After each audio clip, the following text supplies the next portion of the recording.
नमस्कार, मी वृषाली पाटील बातमीपत्रात आपलं स्वागत करते। सुरुवातीला पाहूया मोठ्या टॉप 9 राजकीय बातम्या।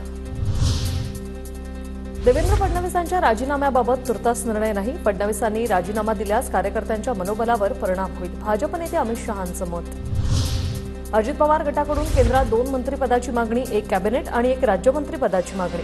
मंत्रिपदासाठी सुनील तटकरे, प्रफुल्ल पटेल यांचं नाव चर्चेत।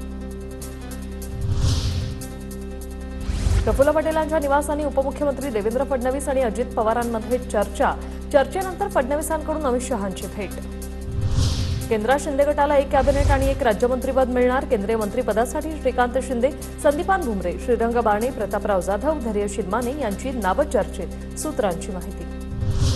शिंदेंची शिवसेना आणि अजित पवारांच्या राष्ट्रवादीला प्रत्येकी 1 मंत्रिपद देण्याचा प्रस्ताव बैठकीत ठेवल्याची सूत्रांची माहिती। लोकसभेतील शिवसेनेच्या पक्षाच्या गटनेतेपदी आता खासदार श्रीकांत शिंदेंची निवड। एकमताने श्रीकांत शिंदे यांची गटनेतेपदी निवड। भाजप अध्यक्ष जे.पी. नड्डांच्या निवासाने एनडीएच्या नेत्यांची बैठक। या बैठकीत खातेवाटपावर चर्चा। प्रत्येक पक्षाच्या नेत्याशी स्वतंत्र चर्चा।